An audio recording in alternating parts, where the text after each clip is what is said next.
নোয়াখালী হলো বাংলাদেশের সবচেয়ে ধনী জেলা। নোয়াখালীকে বাংলাদেশের দুবাই বললেও ভুল হবে না। কিন্তু কি এমন আছে নোয়াখালীতে যা তাদেরকে শীর্ষ ধনী বানিয়েছে? বিস্তারিত জেনে নেওয়া যাক। কৃষি খাত এবং রেমিটেন্স প্রেরণ, এই দুটি খাতের মাধ্যমে মূলত নোয়াখালীর অর্থনীতি দিন দিন ফুলে ফেপে উঠছে। কৃষিখাত নোয়াখালীর আঞ্চলিক জিডিপিতে প্রায় 40% অবদান রাখে।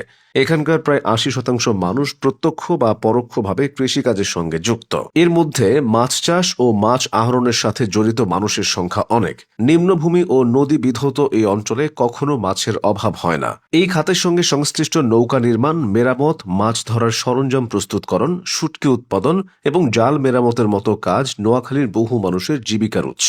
কৃষিখাতে ফসল উৎপাদন বছরে একবার হলেও শীত মৌসুমে নোয়াখালীর দক্ষিণাঞ্চলের বিস্তীর্ণ চরভূমিতে নানা ধরনের শাকসবজি ও ফসলের চাষ হয়। এছাড়া চরাঞ্চল ও দ্বীপগুলোতে গবাদি পশু যেমন গরু, মহিষ, ছাগল, ভেড়া পালনও ব্যাপক লাভজনক। প্রবাসী আয় যে কোনো এলাকার আর্থসামাজিক উন্নয়নে বড় ভূমিকা রাখে। নোয়াখালী এই সুবিধাটা খুব ভালোভাবে নিয়েছে। কর্মসংস্থানের সন্ধানে নোয়াখালীর বিপুল সংখ্যক মানুষ মধ্যপ্রাচ্য, ইউরোপ ও অন্যান্য দেশে অভিবাসী হচ্ছেন। বিদেশে কর্মরত নোয়াখালীবাসীর পাঠানো রেমিটেন্স বাংলাদেশের অর্থনীতিতে ফুয়েল হিসেবে কাজ করছে।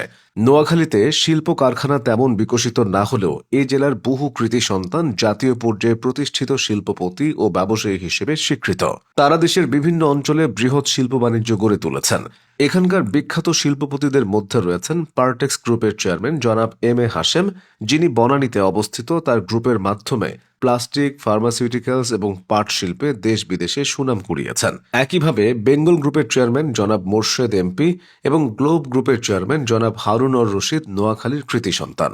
এই জেলার এই শিল্পপতিরা শুধু নোয়াখালীর উন্নয়ন নয়, গোটা দেশের উন্নয়নে ভূমিকা রাখছেন। বর্তমানে নোয়াখালী যতটা উন্নত তার চেয়ে দ্বিগুণ উন্নত হওয়ার সুযোগ তাদের আছে।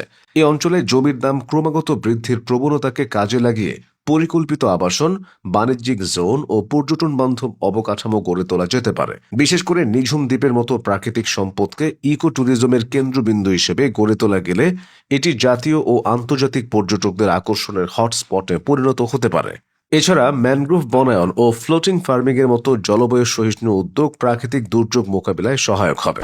বিশ্বজুড়ে ছড়িয়ে থাকা নোয়াখালীর প্রবাসী জনশক্তি যে বিপুল পরিমাণ রেমিটেন্স প্রেরণ করেন তা শিল্পায়ন, এগ্রো প্রসেসিং, ক্ষুদ্র ও মাঝারি উদ্যোগ এবং প্রযুক্তি খাতে বিনিয়োগ করা গেলে স্থানীয় কর্মসংস্থান ও অর্থনীতির বৈচিত্র্য বাড়বে। উদাহরণস্বরূপ মৎস্য খাতে কোল্ড স্টোরেজ, প্রক্রিয়াজাতকরণ শিল্প ও এক্সপোর্ট জোন তৈরি করে বৈদেশিক মুদ্রা আয় বৃদ্ধি করা সম্ভব। এদিকে এখানকার উপকূলীয় অঞ্চলে প্রতি বছর সাগর থেকে জেগে ওঠা নতুন ভূমি কৃষি, মৎস্য চাষ ও শিল্পায়নের জন্য সুবর্ণ সুযোগ তৈরি করছে। তবে নোয়াখালী নানান সময় প্রাকৃতিক দুর্যোগের মুখে পড়ে। এতে যে ব্যাপক ক্ষতি হয় তা বলার অপেক্ষা রাখে না। প্রাকৃতিক দুর্যোগ মোকাবিলায় সবুজ বেষ্টনী, ম্যানগ্রোভ বনায়ন, ভাসমান কৃষি এবং পরিবেশ বান্ধব নগর পরিকল্পনা প্রণয়ন করা অপরিহার্য। এক্ষেত্রে আন্তর্জাতিক সংস্থাগুলোর সহায়তায় জলবায়ু তহবিলের সদ্ব্যবহার করা যেতে পারে।